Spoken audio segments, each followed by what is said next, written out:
tadi ya? Ya, kita doakan semoga Alfi segera sehat kembali dan bisa mengikuti pembelajaran dengan baik. Amin ya robbal alamin. Oke, anak-anak 7D yang Mugi cintai, hari ini kita bertemu di awal pembelajaran ya. Nah, untuk itu kita tidak langsung masuk atau membahas pembelajaran bahasa Inggris, tetapi kita akan membahas kelas kita dulu ya. Salah satunya kita akan membuat keyakinan kelas. Sebelumnya di SD sudah pernah membuat keyakinan kelas atau kesepakatan kelas? Ada yang pernah, ada yang belum ya?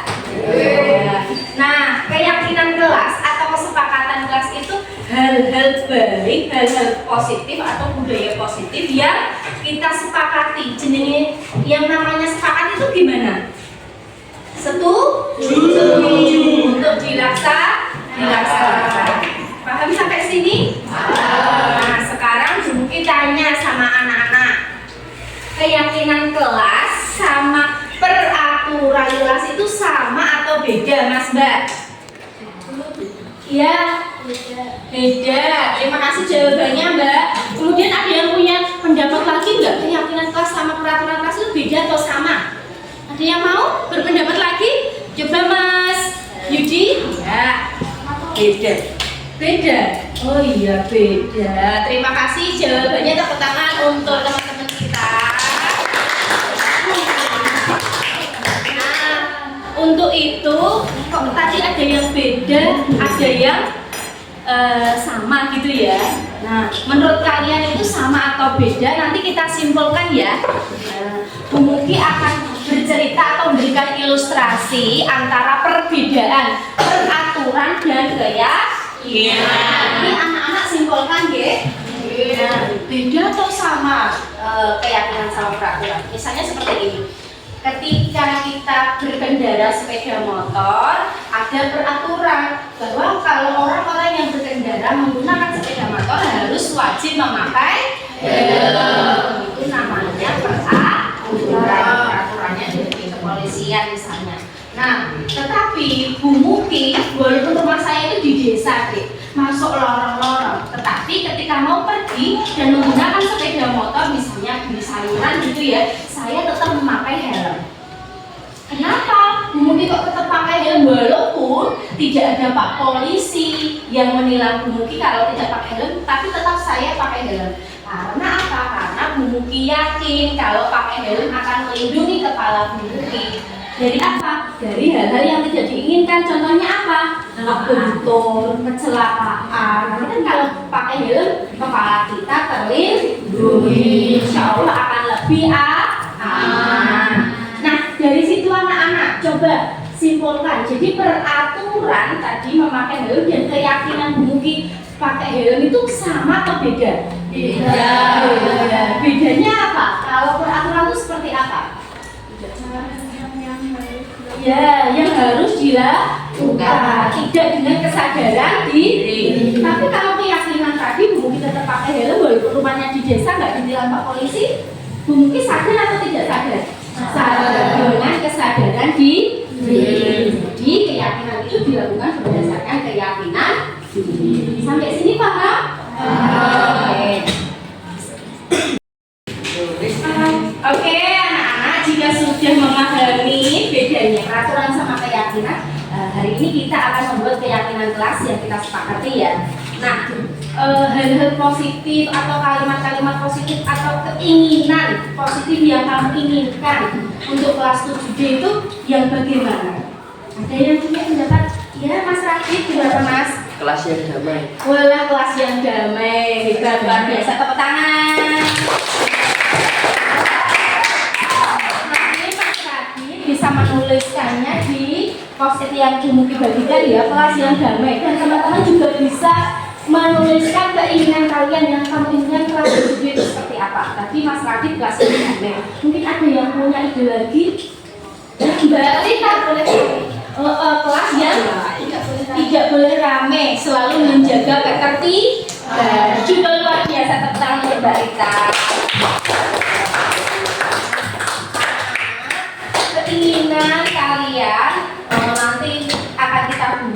menjadi keyakinan kelas bisa ditulis di kertas post-it atau kertas warna ini ya. Masing-masing anak menuliskan satu keyakinan kelas yang diingini, satu kalimat saja, nggak usah panjang-panjang gitu ya. Nah, kalau sudah, nanti kita akan mengelompokkan ini berdasarkan poin-poin. Yang satu kedisiplinan, dua apa? Kesopanan, tiga tanggung jawab, empat sopan santun, lima kebersihan. Kita setuju atas poin-poin ini? Setuju ya. Berarti nanti kalau sudah ditulis, nanti Bu Muki kasih arahan untuk ditempelkan di masing-masing poin. Paham sampai sini? Paham. Oke, sekarang Bu Muki bagikan, Mbak, dibantu membagikan pada temennya ya. Nah, satu anak satu kertas.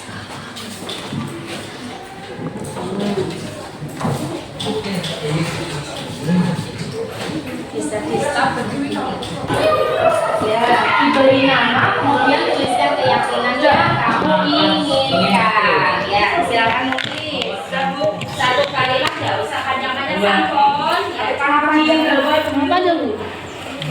Satu kalimat ya, nama lengkap nggak apa-apa.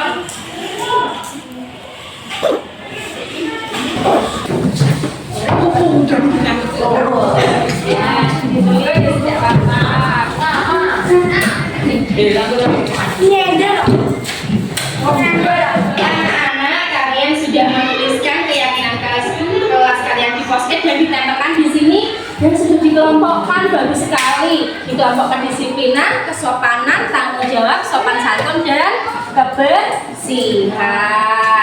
Oke, kayaknya ini kok sopan santunnya dua ya? Berarti ini menghormati mungkin ya, Dek ya? Poin saling menghargai.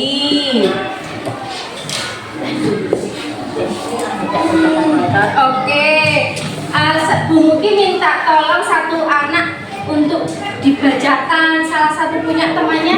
Ada yang mau membantu membacakan? Siapa? Ketua kelas? Ya, dibacakan Mas. Di poin kedisiplinan.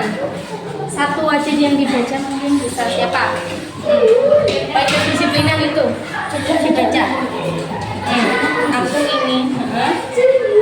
Yang keras. Khairul Desa CM. Siswa datang ke sekolah dengan tepat waktu. Ya, kalau kesopanan apa itu?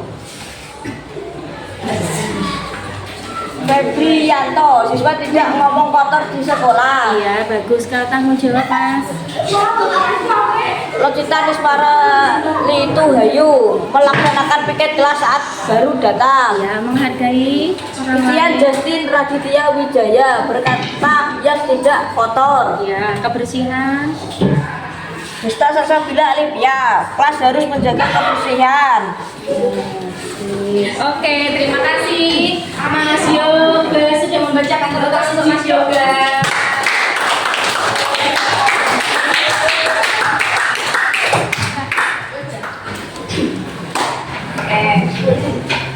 Nah, sudah habis itu coba kita buat, kita simpulkan dulu ya keyakinan kelas yang kita inginkan ya. Nanti saya minta tolong Desa untuk menuliskan.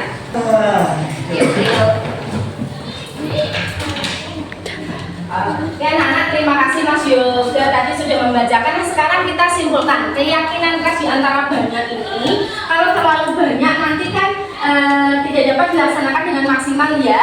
Lebih baik sedikit tapi padat dan kita laksanakan keyakinan kita bersama-sama. Jadi ini nanti per poin kita ambil beberapa kalimat saja gitu nggih. Nah, saya minta tolong satu anak untuk menuliskan keyakinan kelas kita yang akan kita jadikan patokan untuk kelas 7D. Siapa yang mau?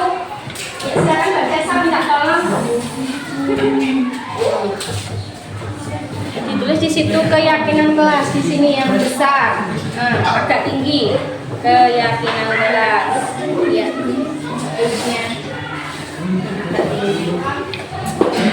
Tulisnya agak tinggi.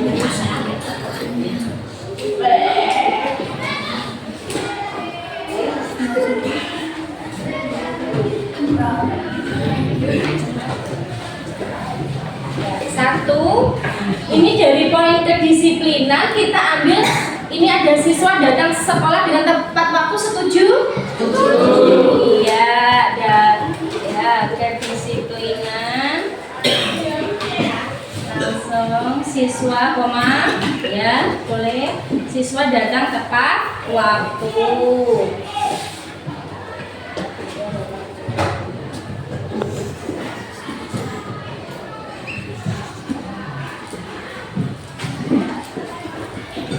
Oke, next. Kemudian kesopanan yang mau kita ambil yang mana? Yang paling kita akan sepakati nanti yang paling baik.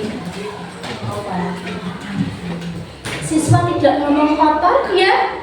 Setuju? Setuju ya. Siswa tidak berbicara kotor. Betul.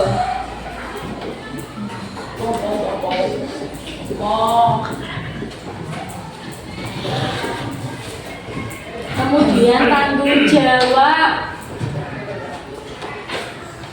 melaksanakan piket kelas, setuju? Ini ya ide dari teman kalian, betul. Melaksanakan piket kelas.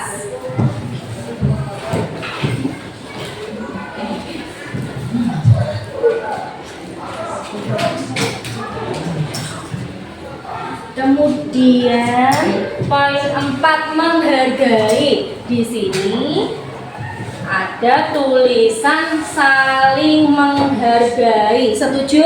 Setuju. Saling menghargai ini ya kepada teman, kepada guru, semuanya, nggih? Saling menghargai ini, Mbak.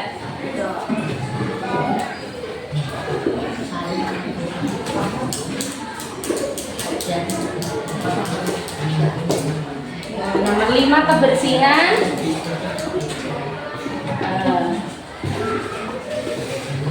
Siswa harus menjaga kebersihan. Di sini setuju? Setuju. Betul. Siswa harus menjaga kebersihan.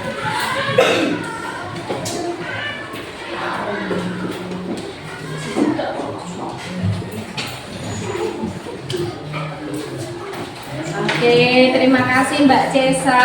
Tepuk tangan untuk Mbak Cesa sudah membantu.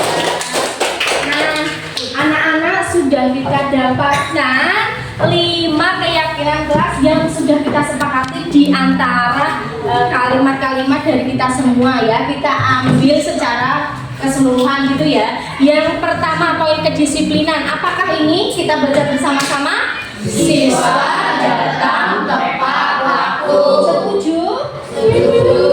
Yang kedua kesopanan apa?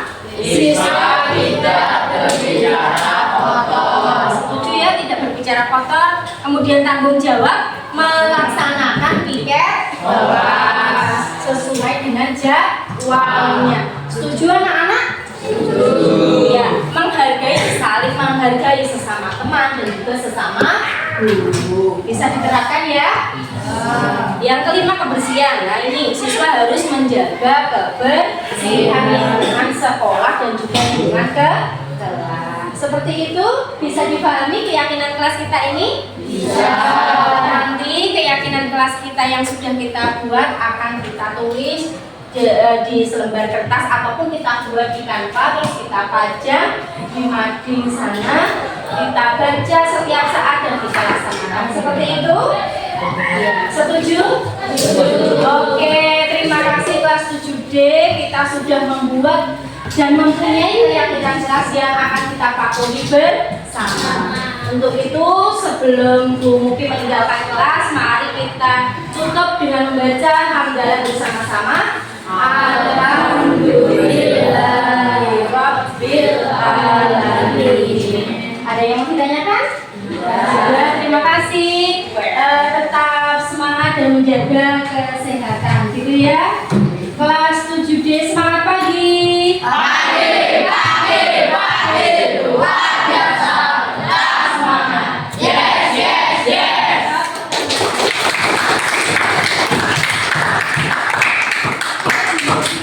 Akhirnya terima kasih. Wassalamualaikum warahmatullahi wabarakatuh. Waalaikumsalam warahmatullahi wabarakatuh.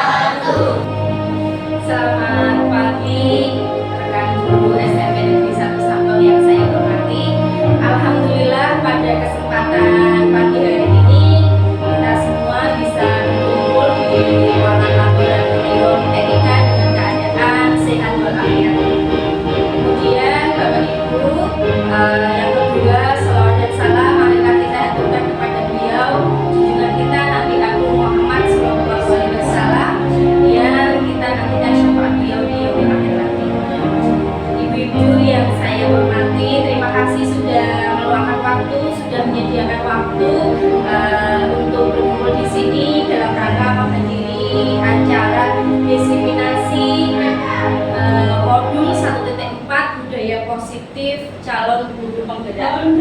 Sebelumnya mari kita awali kegiatan pagi hari ini dengan membaca basmalah bersama-sama. Bismillahirrahmanirrahim. Oke, ibu-ibu yang saya hormati, rekan guru dan juga karyawan SMP Negeri 1 Sambong, perkenalkan, ini saya Mukini CGP atau calon guru penggerak angkatan 11 dari SMP Negeri 1 Sambong Kabupaten Blora. Pada kesempatan kali ini saya meminta waktunya untuk memaparkan atau mendeskripsikan modul 1.4 mengenai budaya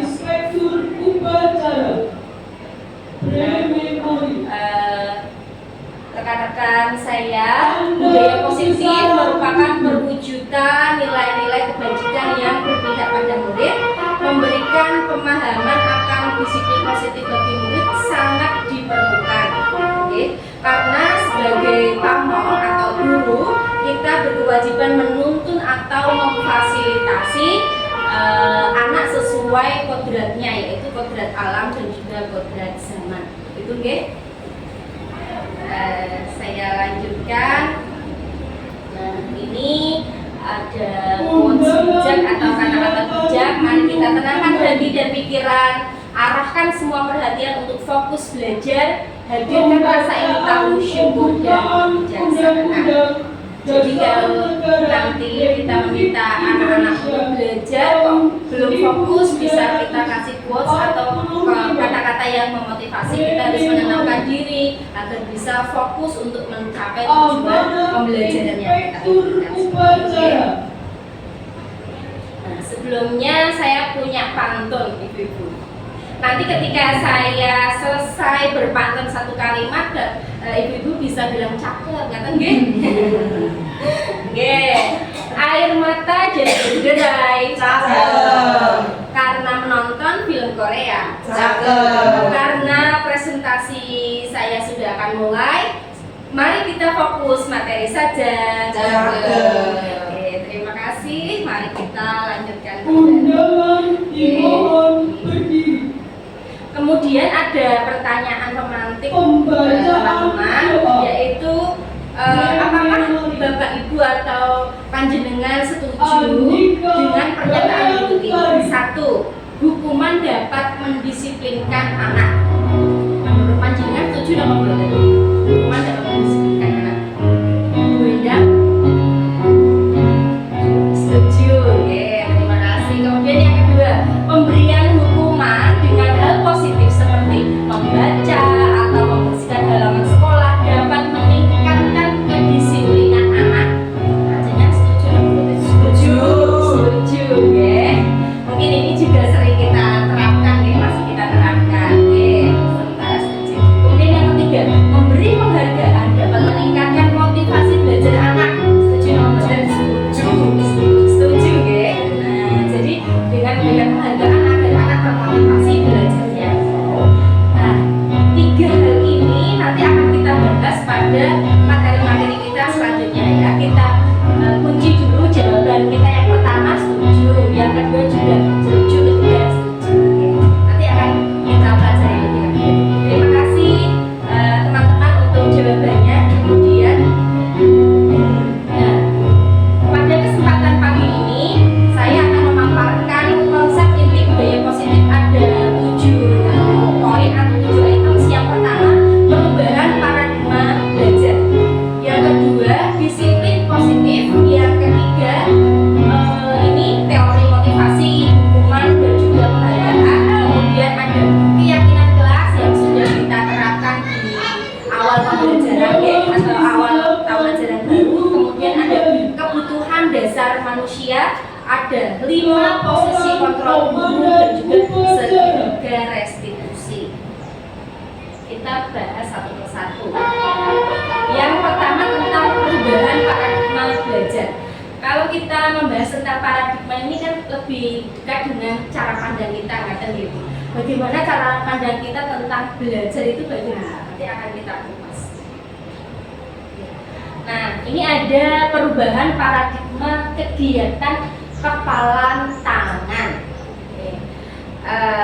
Niki nanti saya minta tolong ibu-ibu untuk ini mengepalkan tangannya, kemudian kita bayangkan di kepalan tangan kita ini ada sesuatu yang sangat berharga dari kita. Entah itu kita ibaratkan uang kita, HP kita, pekerjaan kita, keluarga kita, anak kita, suami kita, ngaten nggih. Kita kepal yang erat, kemudian teman yang satunya, ibu yang satunya nanti berusaha membukanya.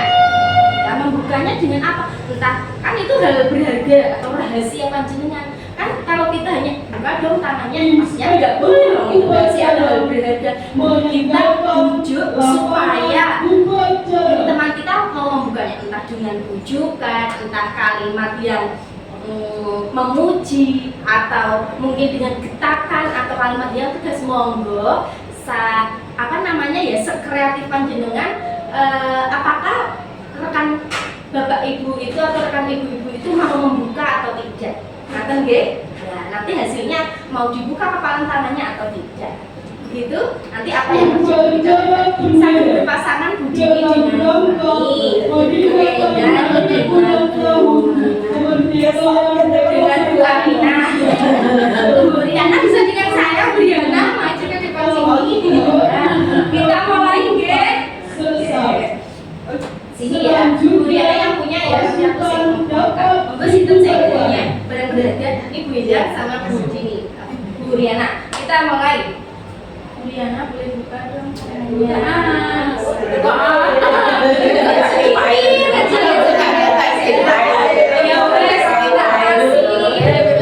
Tapi juri HP-ku nggak boleh, tak kasih jejak.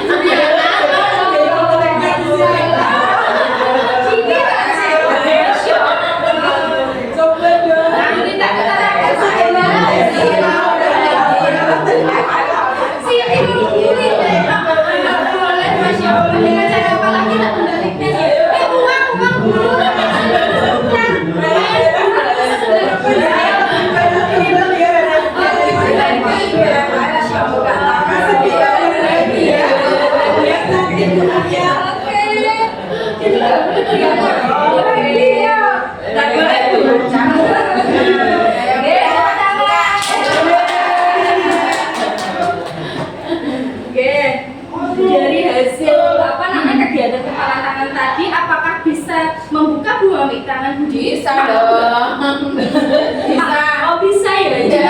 Ini apa Bu Mami tadi? Bisa. Tak kirimin file Mbak. Oh, bisa ya.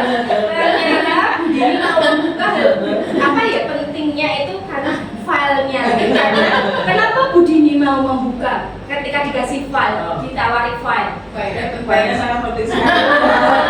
Gitu ya. Jadi ada apa ya, dorongan, ada iming-iming dari luar, bujukan, sehingga Budini mau membukanya.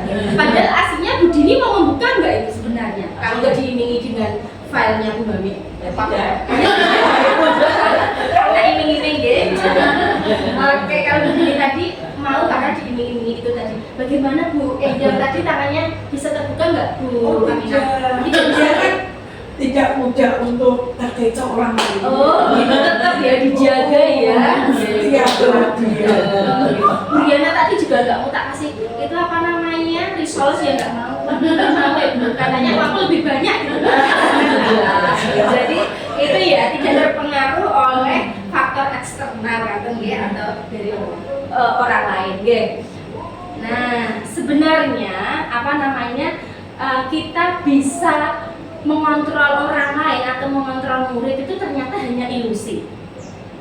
Sebenarnya Bu Mami tadi bisa membuka tangannya Bu Dini itu hanya ilusi. Sebenarnya karena apa? Bu Dini itu sudah punya dorongan dulu beliau tahu kalau yang di kepal Bu Dini itu tidak lebih berharga dari file yang kita ada. Itu hanya ilusi ya. Bu Mami berhasil membuka tangan itu hanya ilusi Bu Mami. Sebenarnya yang mendorong Bu Dini itu bukan Bu Mami, tetapi diri Bu Dini sendiri, karena dia tahu aku lebih berharga nih, silakan aja.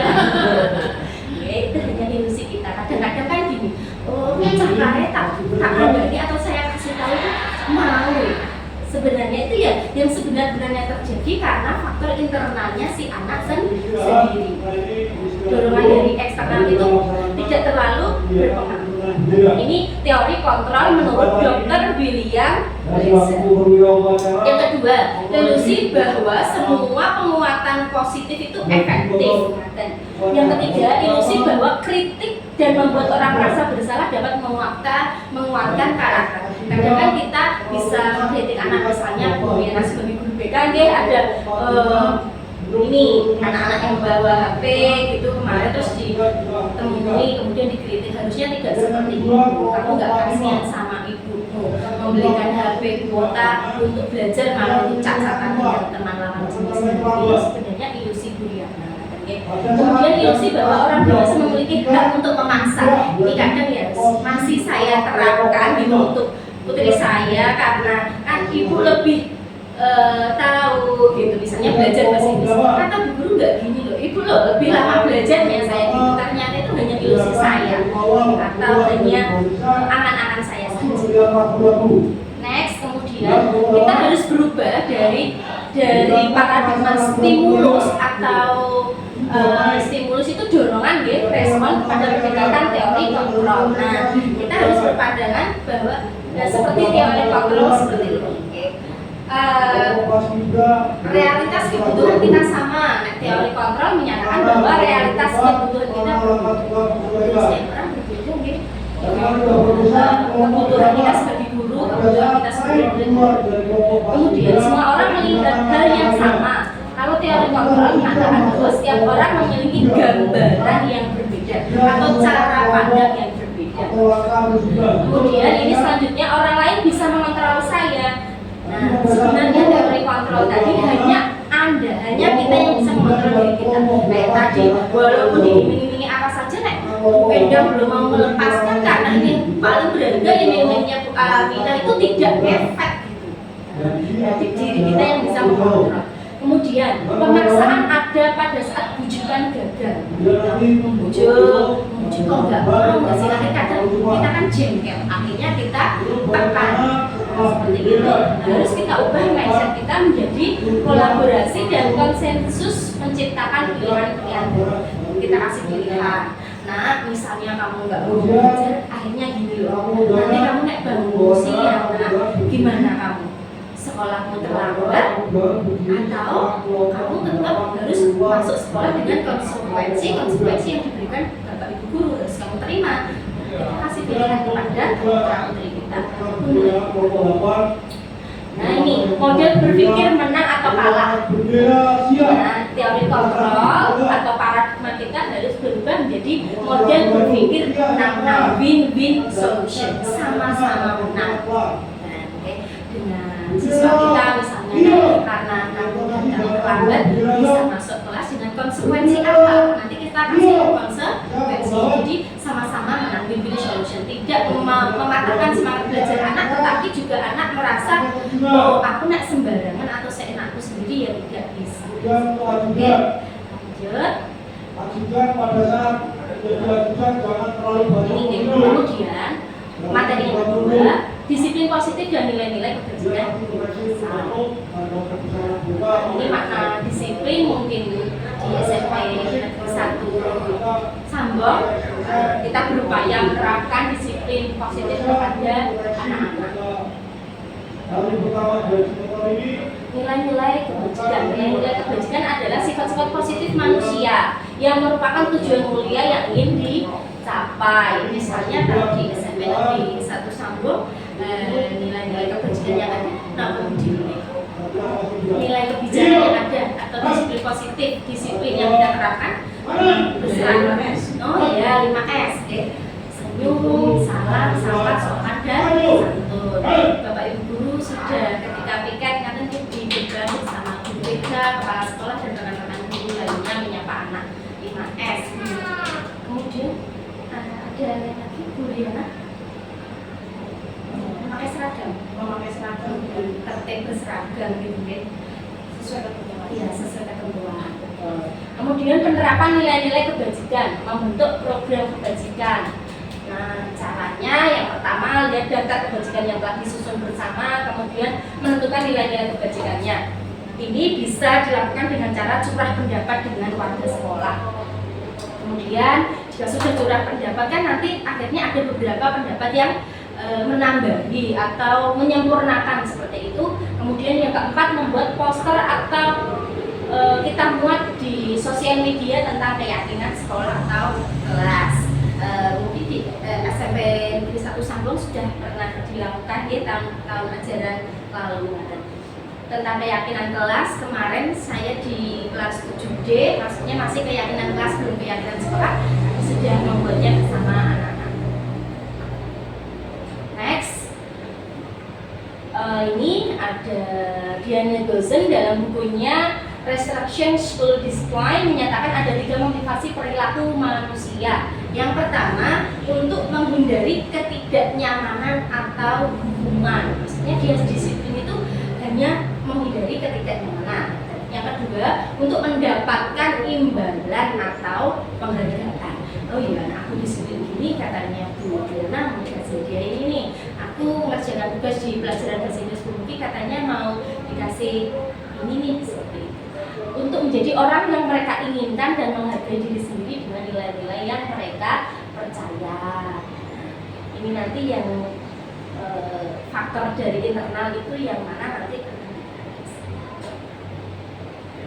Yang pertama, untuk menghindari disiplin karena untuk menghindari ketidaknyamanan. Tadi motivasi ini perilakunya hanya menghindari hukuman saja. Misalnya potong rambut itu ya hanya karena diminta guru BK ben nyaman nek ketemu ben ora dioyak-oyak Buriana lagi. Nah, ini motivasi ini datanya dari eksternal. Karena kemarin sudah 3 kali diperingatkan Buriana, nah akhirnya dia ben gak kenek-nek lah, akhirnya dia potong rambut. Motivasi ini Bapak Ibu atau teman-teman ini datanya dari eksternal. Nah, motivasi eksternal itu sifatnya tidak permanen atau hanya sementara. Nanti nek Buriana wis gak oleh atau tidak lihatnya lagi, ya mungkin rambutnya dibiarkan lagi, cecetan atau ada potong yang ada jalan tutupnya, itu jalan tumonya mungkin. Oke. Kemudian next, untuk mendapatkan imbalan. Oke, tadi sudah saya singgung sedikit. Nah, motivasi ini sebenarnya 1 tingkat lebih ngefek atau lebih baik daripada yang pertama tadi, karena dia pastinya inginnya lebih lebih sungguh-sungguh melakukannya karena nanti akan dapat imbalan. Menurut mereka, mereka melakukan sebuah tindakan untuk mendapatkan pujian dari orang lain yang menurut mereka penting dan mereka letakkan dalam dunia berkualitas mereka. Mereka juga melakukan sesuatu untuk mendapatkan hadiah atau pengakuan atau imbalan. Nah, motivasi ini juga sifatnya eksternal karena ada imbalan atau hadiah. Kemudian, untuk menjadi orang yang mereka inginkan dan menghargai diri sendiri dengan nilai-nilai yang mereka percayai. Nah, menurut teori ini yang lebih efektif ya, disiplin ini yang lebih berefektif, yang lebih mulia, yang lebih berharga karena mereka menghargai diri sendiri. Maksudnya gini, oh iya, nek saya datang terlambat atau tidak tepat waktu, pastinya saya nanti menjadi anak yang tidak baik. Saya dikenal dengan anak yang suka telaten. Jadi dia ingin meningkatkan kualitas dirinya. Nah, motivasi ini untuk disiplin ini datangnya internal dari dirinya sendiri, bukan karena mendapatkan imbalan atau bukan karena tidak nyaman. Anak-anak yang seperti ini sudah mempunyai disiplin diri dan hasilnya nanti akan lebih permanen atau akan gitu. Nah, hukuman tadi kan hukuman bisa mendisiplinkan anak ya. Nanti kita lihat apakah hukuman itu efektif untuk mendisiplinkan anak. Hukuman bersifat tidak terencana atau tiba-tiba. Apakah kita kalau menghukum itu sudah merencanakan? Dereng nggih, ketika ada pelanggaran.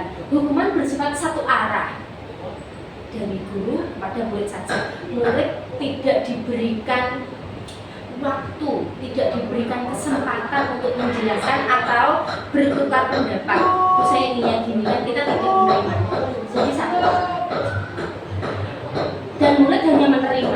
suatu hukuman tanpa melalui suatu kesepakatan, ada kesepakatannya atau penghargaan dari pihak guru, baik sebelum atau sesudahnya. Hukuman yang diberikan bisa berupa fisik ataupun psikis. Kalau sekarang kita fisik tidak diperkenankan, tetapi kalau misalnya hanya menyiram tanaman, kemudian murid atau anak disakiti oleh suatu perbuatan atau cara, ini efek psikologisnya kalau hukuman itu lebih nancep Bapak Ibu daripada hukuman fisik ya.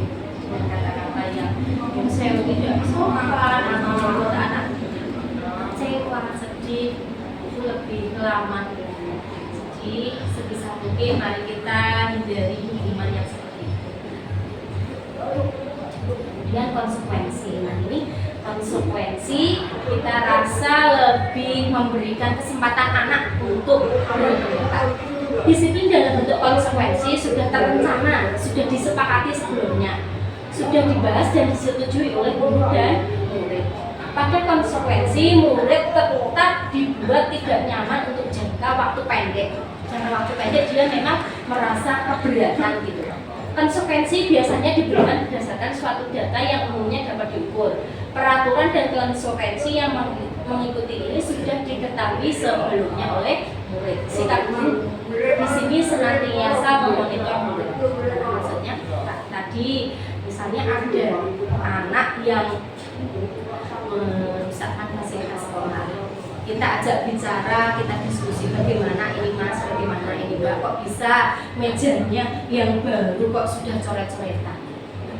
Sebaiknya kita jangan langsung menghukum ganti ini meja, tapi kita diskusi dulu gimana ini maunya biar kita sama-sama bisa nyaman belajar lagi. Mereka punya pendapat, kita tahu, kita berikan jembatan.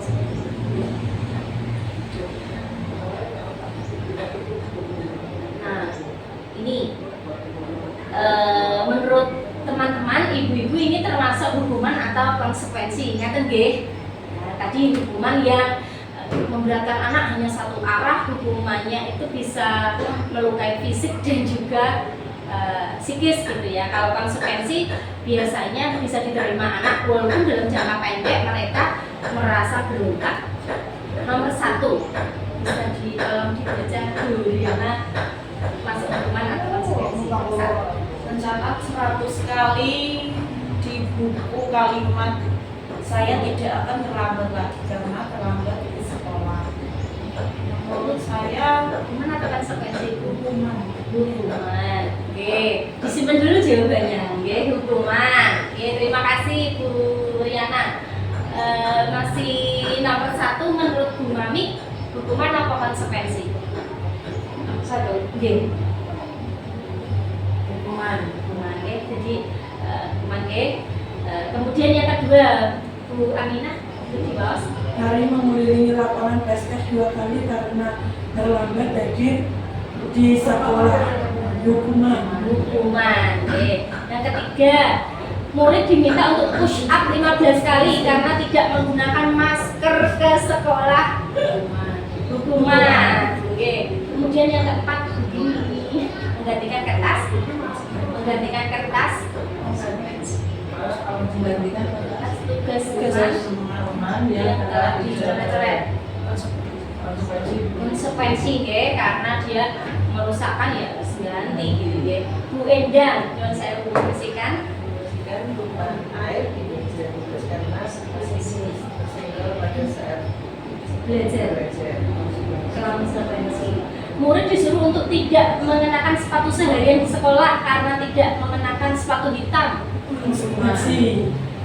Bu Aminah konsekuensi, Bu Mami, mana apa konsekuensi? Hukuman. Ya, kita kunci dulu ya, ada hukuman, ada konsekuensi. Tidak apa-apa, nanti kita lihat bersama. Lari mengelilingi lapangan basket 2 kali karena terlambat 10 menit untuk pelajaran PJOK. Sebenarnya saya harus tulis jawabannya sepertinya.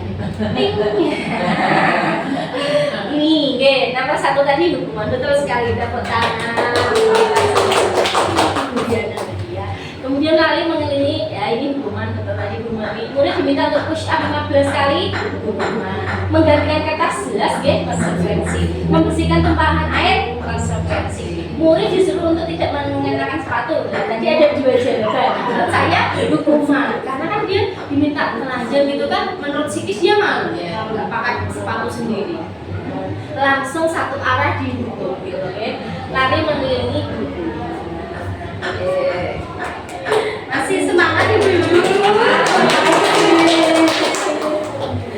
Oke, lanjut. Ini penghargaan. Nah, ini beberapa pernyataan dari Cohen terkait penghargaan. Saja yang pertama. Nah, ini tadi nggih, apakah hadiah atau imbalan itu bisa mendisiplinkan anak atau justru sebaliknya?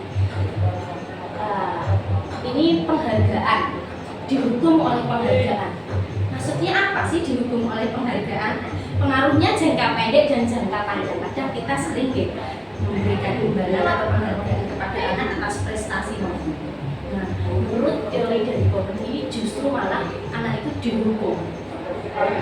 Dia akan motivasinya selalu eksternal, motivasinya selalu akan mendapatkan penghargaan. Dia melakukan kebaikan, meningkatkan kualitas diri, datang tepat waktu, ngerjain tugas, disiplin, ngerjain mau belajar itu karena ada penghargaan dari si guru. Ini lama kelamaan dia mindsetnya itu ini harus hadiah kan, mungkin nanti bisa terbawa di rumah. Dia dapat ranking 1 misalnya ketika penerimaan rapor nilainya bagus daripada semester kemarin, dia minta hadiah sama orang tua yang si anak. Sebenarnya penghargaan kita justru menghukum tanpa kita sadari. Saya pun masih kadang melakukan hal ini bilang ya, saya masih ayo nak nanti yang mau maju dapat poin atau dapat bintang atau apa gitu. Kalau sekedar itu mungkin masih memotivasi gitu. Kalau dalam bentuk uang ataupun barang itu yang sebisa mungkin mari kita hindari. Penghargaan tidak efektif.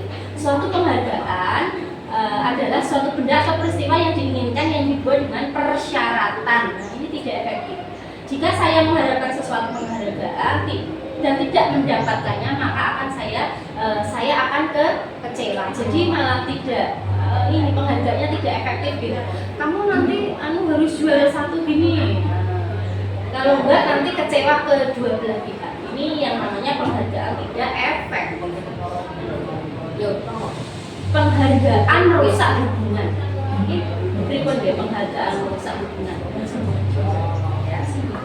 Jadi ketika penghargaan ini sama 5 orang ya, diberikan kepada anak-anak, yang satu misalnya dikasih penghargaan kata gitu, tetapi anak yang lain nanti menjadi iri, menjadi merasa tidak dihargai. Kadang anak-anak bilangnya itu pilih kasih gitu.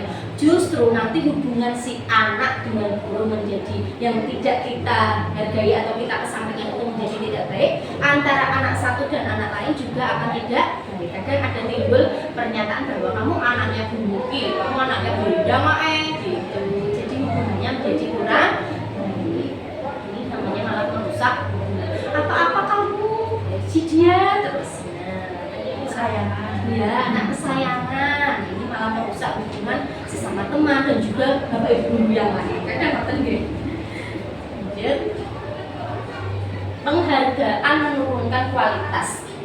Pengamatan dilakukan pada sekelompok mahasiswi yang sedang kerja praktik di sebuah surat, di surat kabar universitas. Saat itu mereka sedang belajar menuliskan sebuah artikel tentang sebuah judul berita utama. Seiring berjalannya waktu, mahasiswa tersebut semakin mampu bekerja dengan cepat. Kemudian ada beberapa mahasiswa yang dibayar untuk setiap judul berita yang mereka muat. Dan setelah beberapa lama, mahasiswa yang dibayar ini hasil kerjanya berhenti berkembang. Mereka yang tidak menerima bayaran terus berupaya mengasah diri menjadi lebih baik. Jadi ada penghargaan atau bayaran malah menurunkan kinerja kita. Aku wis dibayar akeh kok. Ya wis lah lebih baik gitu. Padahal yang lain meningkatkan kualitas diri. Ini penghargaan mematikan kreativitas. Ini kadang terjadi di pembelajaran seni gitu. Misalnya gini, kamu menggambar, silakan menggambar seperti ini pemandangan misalnya. Kadang anak-anak itu mewarnai, ada yang suka gambar rumput gitu ya, ada yang diwarnai merah, ada kuningnya. Itu sebenarnya boleh apa tidak? Boleh saja nih, karena imajinasi anak, kreativitas anak. Nah, tetapi kadang ada guru atau kita yang kenapa kok rumput atau daun kok diwarnai dengan warna merah? Apa ini apa akalnya kurang ini ya? Maksudnya kurang bisa mengambil apa yang ada di alam. Padahal ya mereka kreativitas saja nggak apa-apa seperti itu. Jadi kadang kita secara tidak langsung mematikan kreativitas. Kita biarkan anak sesuai kreativitasnya, namun tetap kita arahkan dari belakang. Ini penghargaan yang menghukum. Penghargaan menghukum, mereka yang tidak mendapatkan penghargaan, misalnya dalam sistem ranking. Nah, ini maksudnya menghukum itu kan ranking 1, 2, 3. Anak yang ranking 1 kemudian anak yang ini loh ranking 2 ini yang nyaris, ini yang merasa dihukum. Ya mesti ada rasa, kamu kok nyaris orang ranking 1. Ini dia merasa bersalah, menyalahkan dirinya, dia merasa kayak terhukum gitu. Aku nyaris kok. Apalagi misalnya kalau tahu nilai kumulatifnya hanya selisih 1 poin atau 2 poin. Padahal mereka ya sebenarnya sama-sama pintarnya, karena ada di ranking. Nah, akhirnya ada ranking 1 dan ranking 2 dan seterusnya.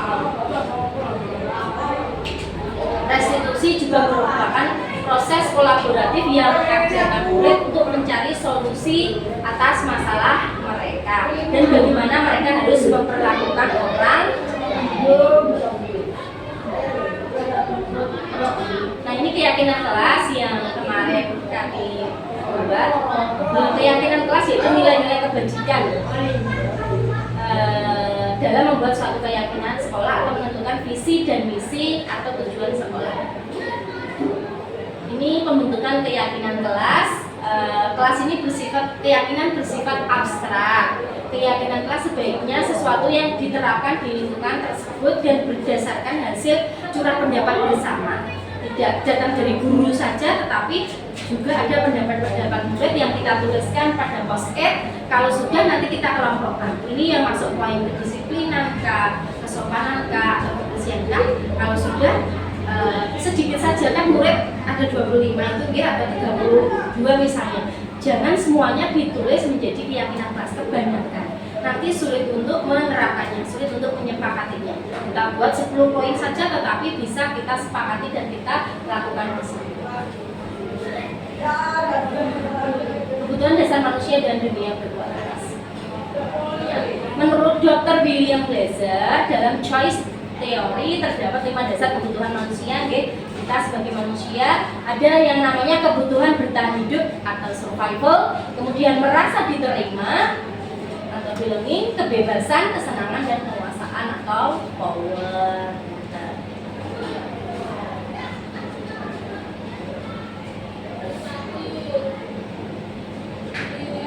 Posisi kontrol guru. 5 posisi kontrol guru ini bagus sekali kita kita terapkan mana yang tepat. 5 posisi kontrol kita maksudnya kita sebenarnya selama ini sudah menerapkan teori kontrol yang mana. Ini juga setelah mendapat materi dari modul ini saya juga merasa ternyata selama ini saya masih pada teori kontrol yang negatif. 5 posisi kontrol dalam restitusi adalah proses perjalanan seorang pendidik agar dapat mengenali dirinya.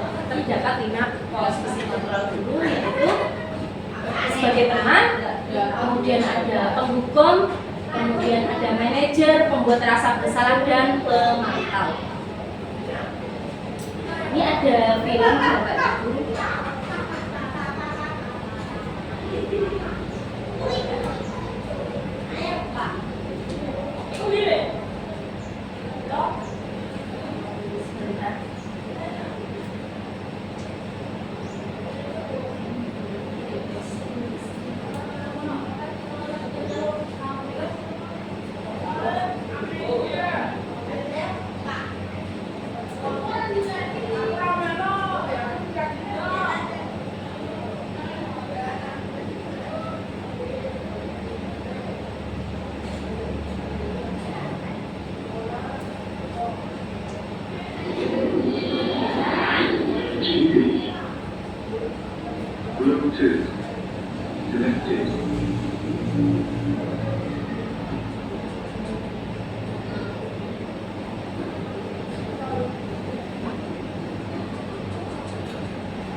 Disconnected.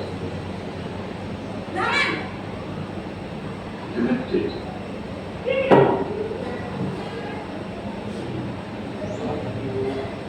Saya ulangi gitu. Saya ulangi pembentukan apa ya? Pasti terlambat. Maaf Bu, saya Apa? Alasan kamu apa lagi? Kapan sih kamu tidak terlambat? Malas sekali ya kamu jadi anak.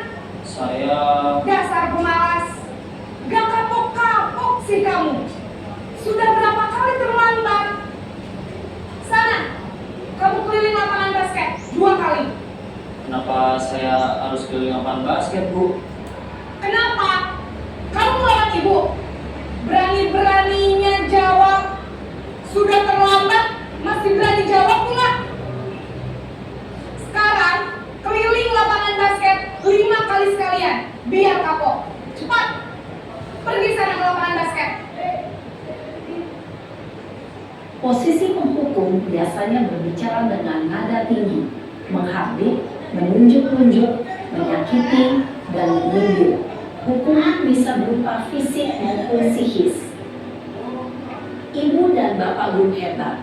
Dampak yang terjadi pada murid ketika guru berada pada posisi penghukum adalah murid cenderung akan memberontak, bahkan menyimpan dendam.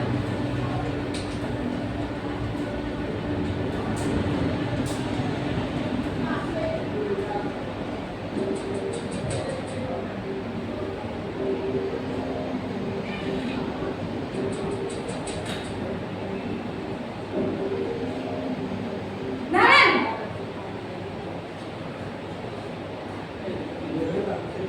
Selamat pagi Bu. Naren. Kamu kenapa terlambat lagi, nak? Ya Tuhan, Naren. Kamu senang ya bikin ibu susah ya? Kalau kamu terlambat lagi, nanti ibu yang ditegur bapak kepala sekolah, nak. Disangka ibu tidak bisa membina kamu. Duh, gimana ini? Maaf Bu. Duh, Gusti Naren. Kamu suka ya kalau ibu tegur bapak kepala sekolah? Terus, sekarang ibu harus tulis apa ini di buku absen? Ini kamu sudah sering terlambat loh. Ibu harus apa coba? Maaf Bu. Maaf sekali. Ya sudah, lain kali jangan bikin ibu susah lagi ya nak ya. Ibu tidak akan kuat lagi kalau kamu begini terus. Bisa jantungan kalau ibu tegur bapak kepala sekolah. Sana cepat ke kelas. Maaf ya Bu. Maaf sekali. Posisi pembuat rasa bersalah berbicara dengan nada tenang, cenderung lembut. Namun kata-kata yang diutarakan membuat murid merasa menjadi orang yang gagal, memandang buruk dirinya sendiri, merasa tidak berharga, dan tidak sanggup membahagiakan orang lain. Ketika guru mengambil posisi pembuat rasa bersalah, murid akan menganggap dirinya yang bersalah dan ia akan menyimpan emosi negatif tersebut di dalam dirinya.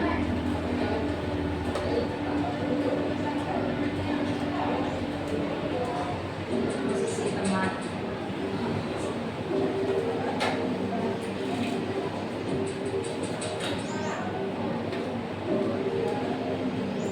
Naren!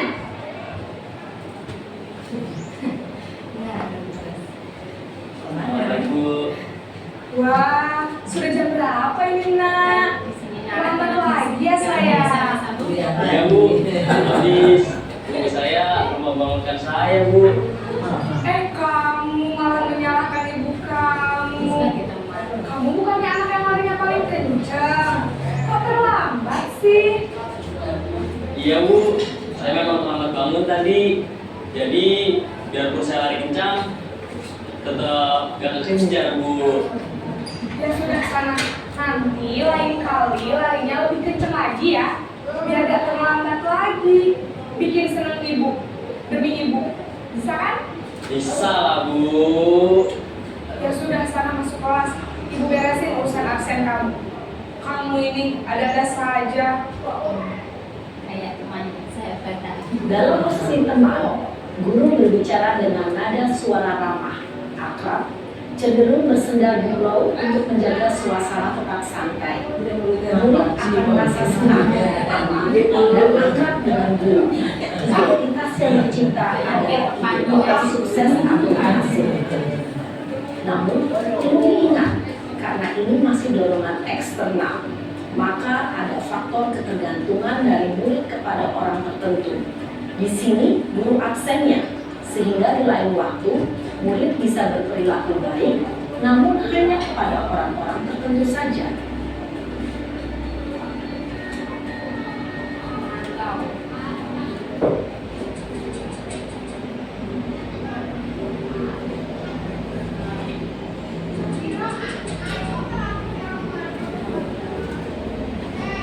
Naren,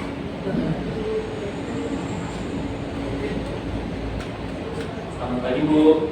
Naren, apa peraturan sekolah kita tentang jam berapa kita harus masuk sekolah, nak? Kita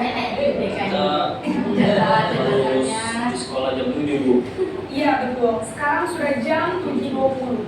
Naren sudah tahu konsekuensinya jika terlambat hadir. Paham Bu. Saya harus tinggal kelas pas jam istirahat selama 20 menit. Ya benar, konsekuensinya demikian. Jadi nanti jam 9.30 pas istirahat, kamu harus tinggal di kelas, kerjakan tugas tambahan untuk ketertinggalan kamu, ya. Baik Bu. Posisi pemantau mengandalkan penghitungan atau data untuk mengontrol murid. Guru mengarahkan murid berdasarkan peraturan dan konsekuensi. Seorang pemantau menunjukkan bahasa tubuh dan ekspresi wajah yang datar dan cenderung formal.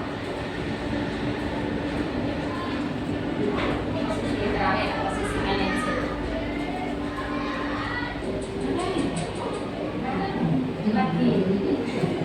Sama asisnya tuh aku. Untuk gelek. Naren, Kira pintunya siji, kira pintunya api. Ya, selamat pagi. Saya mau Pak Guru. Saya terlambat. Iya, sekolah masuknya jam 7, sekarang sudah jam 7.20. Jadi sekarang bagaimana ini, Naren? Maaf Bu. Saya lupa setel alarm saya semalam. Baiklah, menurut kamu, keyakinan sekolah yang mana yang perlu kamu tingkatkan? Menghargai diri sendiri dan orang lain mungkin ya Bu. Setuju. Jadi, apakah Naren meyakini prinsip saling menghormati tersebut? Iya Bu, saya meyakininya. Apakah Naren bersedia memperbaiki masalah keterlambatan ini? Bersedia Bu. Bagaimana kamu akan perbaiki masalah keterlambatan ini? Saya akan coba untuk tidak lupa menyetel alarm saya Bu. Baik, kalau Naren lupa mengalarm di rumah, ada orang yang tidak bisa mengingatkan tidak? Ada Bu, kakak saya, Kak Emma. Ada lagi selain Kak Emma? Selain Kak Emma, ada ibu saya. Baik, jadi yang mengingatkan Naren adalah Kak Emma dan ibu kamu ya? Kira-kira akan mulai setel alarm kapan nih Naren? Setelah pulang sekolah, akan segera saya lakukan. Baik, jadi Naren akan setel alarm untuk bangun besok pagi dan akan diingatkan oleh kakak dan ibunda Naren ya. Ada lagi yang mungkin perlu dilakukan Naren agar tidak terlambat bangun lagi. Tidak ada Bu. Baik Naren, terima kasih untuk kerjasama kamu. Sekarang kamu perlu kembali ke kelas untuk belajar. Baik Bu, terima kasih. Posisi manajer adalah posisi kontrol yang disarankan untuk membimbing murid memiliki sikap disiplin yang positif, yaitu murid yang mandiri, bertanggung jawab, dan dapat memecahkan masalah. Tujuan dari posisi ini adalah agar murid dapat berefleksi atas tindakannya. Guru akan dengan tulus memberikan pertanyaan-pertanyaan bermakna, sehingga membuat murid dapat belajar dari kesalahannya dan mencari sebuah solusi untuk menyelesaikannya. Ibu dan Bapak guru hebat, setelah mengamati adegan kelima posisi kontrol tadi, kira-kira posisi mana yang paling ideal? Posisi mana yang dapat menunjang motivasi intrinsik murid? Ya, Tentu posisi manajer. Posisi ini memang posisi ideal yang ingin dituju setiap pendidik. Pada posisi inilah, guru dapat menerapkan disiplin positif yang berpihak pada murid, yang memerdekakan murid. Perjalanan seorang pendidik tentunya tidak mudah untuk sampai pada posisi seorang manajer. Namun, tujuan kita pasti, yaitu menciptakan murid-murid yang mandiri, merdeka, dan bertanggung jawab. Semoga penggambaran 5 posisi kontrol yang telah diperlihatkan ini dapat menjadi ajang refleksi bagi kita semua, agar dapat terus mengasah dan menerapkan disiplin positif yang memerdekakan murid. Mari terus berlatih dan bersemangat. Selamat menerapkan. Salam dan bahagia, Ibu dan Bapak Guru. Hebat. Tepuk tangan Ibu untuk video tadi. Kira-kira selama ini kita sudah menerapkan posisi kita yang mana? Wedang. Wedang sudah ada manajer sudah ya Bu? Oke, alhamdulillah. Selain manajer apa Bu? Posisi teman? Jadi posisi teman, manajer itu tadi termasuk posisi yang positif ya. Kita usahakan menghindari yang tadi ada membuat rasa bersalah, kemudian monitor dan juga penghukum gitu ya. Kita lanjutkan sebentar materinya.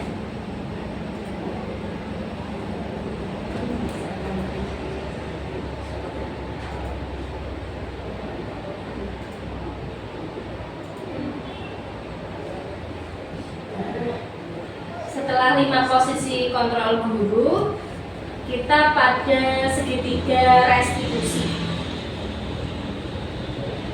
Segitiga restitusi ini cara penyelesaian masalah teman-teman. Misalnya ada suatu kasus seperti itu, kita selesaikan menggunakan istilah segitiga restitusi. Yang pertama ada menstabilkan identitas. Biasanya kalimat yang kita gunakan, setiap orang pasti pernah melakukan kesalahan. Jadi kita terima dulu curhatan anak-anak, kenapa dia melakukan kesalahan, kenapa dia nggak potong rambut, kenapa dia terlambat kayak tadi. Kemudian validasi tindakan yang salah. Kita tanya, kamu melakukan tadi misalnya terlambat pasti ada alasannya. Kita tampung gitu, jangan langsung menjudgment. Kemudian ini baru meyakinkan atau menyatakan keyakinan. Misalnya Mas Naren tadi yang terlambat, Mas Naren apakah perilakumu yang terlambat tadi sudah sesuai dengan keyakinan kelas kita? Kalau tidak kan pastinya dia oh tidak Bu. Nah, bagaimana cara solusinya? Itu digali semuanya dari anak. Jadi solusi itu datangnya dari internal dia sendiri. Guru memfasilitasi, mengarahkan. Ini namanya segitiga restitusi. Jadi penerapan budaya positif, ya, salah satu tujuannya adalah melalui penerapan disiplin positif dengan melaksanakan restitusi. Tujuan akhir dari 5 posisi kontrol seorang guru adalah menciptakan posisi manajer yang tadi. Implementasi budaya positif yang bisa kita terapkan di sekolah, misalnya memberikan contoh teladan kepada peserta didik kita untuk datang tepat waktu. Insya Allah teman-teman sudah melakukannya semuanya, hebat. Kemudian menerapkan budaya 5S tadi yang disebutkan begini, ada senyum, salam, sapa, santun, sopan dan santun. Kemudian pembiasaan ini bisa doa, asmaul husna, sholawat nariyah, dan juga sekarang SSN sekolah siswa ngaji. Mengerjakan apa yang sudah menjadi tanggung jawab kita tepat waktu, kemudian memberikan motivasi kepada peserta didik, memberikan penguatan, membuat keyakinan kelas dan menerapkan atau mempraktikkan segitiga restitusi.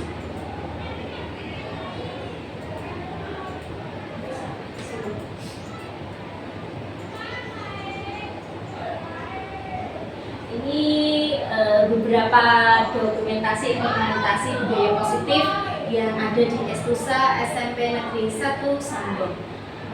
Salam Bapak Guru menyapa di depan, menyambut anak ini melakukan acara bendera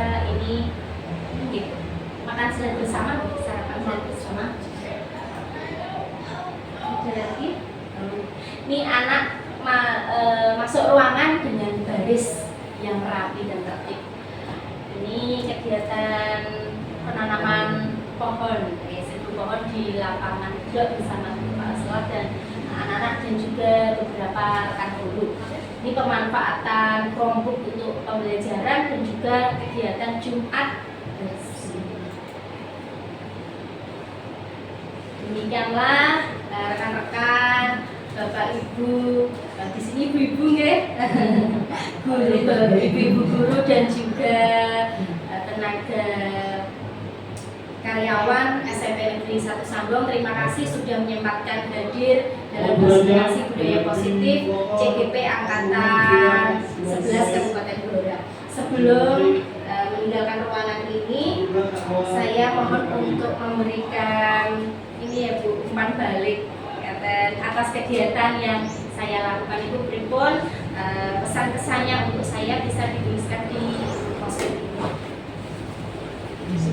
Oke, sekarang Bu bisa dibacakan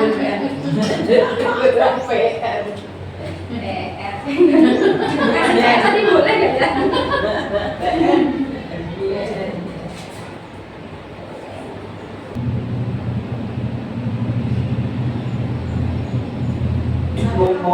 Saya baca dulu. Terus Mbak, sampai ini mati? Enggak. Kepala Kepolisian Sektor Sambong AKP Tijo Komunisa.